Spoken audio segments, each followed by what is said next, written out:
Hi there, and welcome to this video by Scholar Hall Computing. In this video we're going to be covering user-defined functions and methods. We're going to be looking at the kind of questions we can get in the coderunner exam surrounding this topic and how we're going to go about answering them step by step. So what are we going to be covering in this video? We're going to be covering reversing a string, even or odd, checking for a leap year, the number of days you've been alive, number of days in a selected month, and creating the Fibonacci sequence, all whilst not using recursive methods. These are all the kind of questions that you may be given in a coderunner exam, and we're going to be looking at how you're going to answer them and what kind of approach you need when looking at these questions.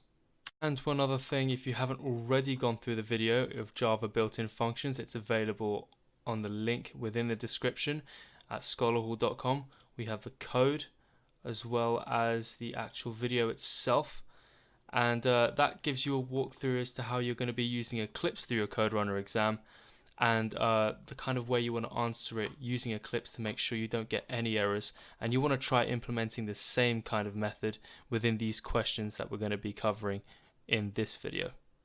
So, reversing a string. Given the string A, create a method that reverses the string and returns the resultant string. Use the following function prototype.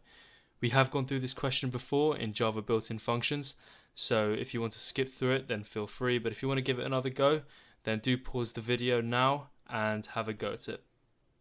So here is the answer to reversing a string. Hopefully you did well there. So the process behind this is we're going to be getting the length of the string using a.length, and we're going to be treating the string like an array. We're going to be creating a new string called rev, and that's going to be empty, and we're going to be using a for loop to traverse through the string from the end of the string to the start of the string. And we're going to be using this a.length, which is assigned to the integer value revlength, which is going to be used as an index value within the for loop. So we're going to be starting with the I equal to the length of the string, and we're going to be decrementing each time, and with each decrement we're going to be identifying the character at that index using a.char at I, and we're going to be adding that to the empty string for each iteration, and this will print out our reversed string. During these exercises you may see that in the answers I've put system.out.println.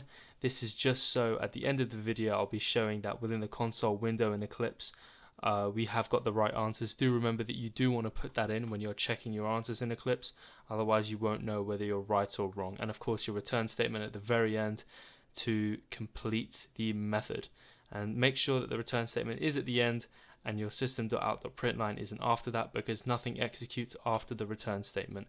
That is the end of your block of code. So again, hopefully you did alright on that, and let's move on to the next question.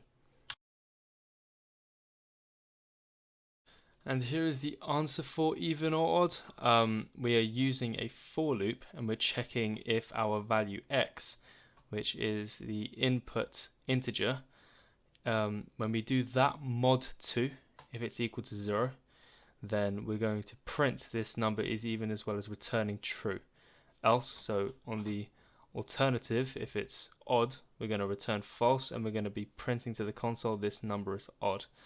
Now, for those who don't know what the modulus function is, if we have a number mod 2 and mod is represented using the percentage sign, that would mean that we are basically seeing if there is a remainder after dividing it by that value. So if we have 4 mod 2, the remainder would be 0, indicating that it's even. If we have, say, 7 mod 3, then the closest divisible is 6 and the remainder is 1, so 7 mod 3 would be 1. So have a look a little more into that if you're not familiar with it. It is likely to come up in your exam, but that is the solution to this problem. So let's move on to the next one. So checking for a leap year. Given a datum of type long, determine whether the long value representing a year, so our long value will be like 2019, 2034, is a leap year or not. Return true if it is a leap year and false if it isn't. Use the following function prototype. Now for this I would suggest you searching up how to calculate a leap year. There's a process behind it, finding if it's divisible by 4, then 100, then 400, and if it is divisible by all of them, then it is a leap year, etc, etc. Just give it a little bit of research into that and then see if you can figure out how to create that method. So the code for the leap year, hopefully you didn't find that too difficult. So we're going to be using nested conditionals. So this is the best I could lay out the code, so you're going to have to bear with me. But so we have a check to see if x is divisible by 4, again using the modulus. And then within that, a nested conditional checking if it's divisible by 100. And if it satisfies that as well, we have another nested conditional checking if it's divisible by 400. And if it satisfies all of them, then we have a leap year, otherwise we do not. And on top of that, if it is divisible by 4 but is not divisible by 100, we also have a leap year, otherwise we don't. And that should be your code right there. Relatively straightforward if you map it out logically. So hopefully you got that right, and again, apologies for the terrible formatting of the code right here. It will be in a clearer, well indented format on my website, so do check it out there. But let's move on to the next question. Right, so the next question, number of days alive. Given a person's date of birth, determine how many days they have been alive. Allow for a string entry in the formats shown. Use the following function prototype. So this is a rather interesting one because despite using the same method, multiple people have obtained a different answer somehow. So as long as your answer is in the rough ballpark, and you will be using a date.parse inbuilt function, and within a new Java JRE update, they've changed the syntax of that, so just be aware of that. But hopefully you are familiar with it, and I'll see you in the answer page. So this is my solution for number of days alive. There is a little bit of argument around this because people seem to be getting plus or minus a couple hundred days on this, which obviously isn't great. But if you can point out why, then that would be fantastic. But this is my code, and logically this is sound.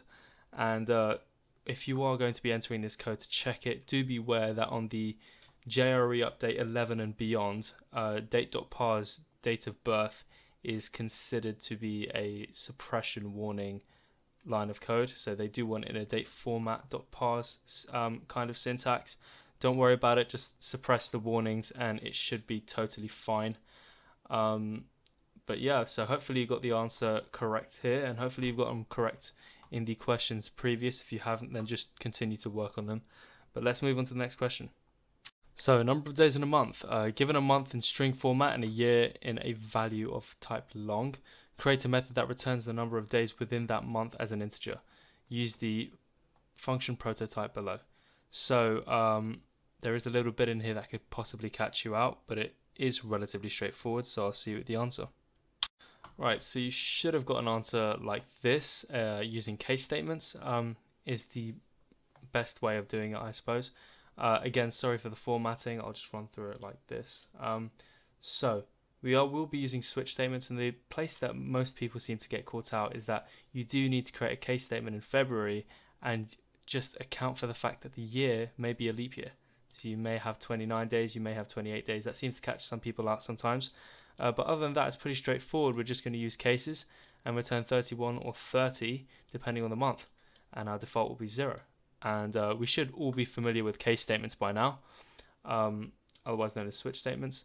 So hopefully that was pretty straightforward and you didn't get caught out on this little bit over here. So let's move on to the next question.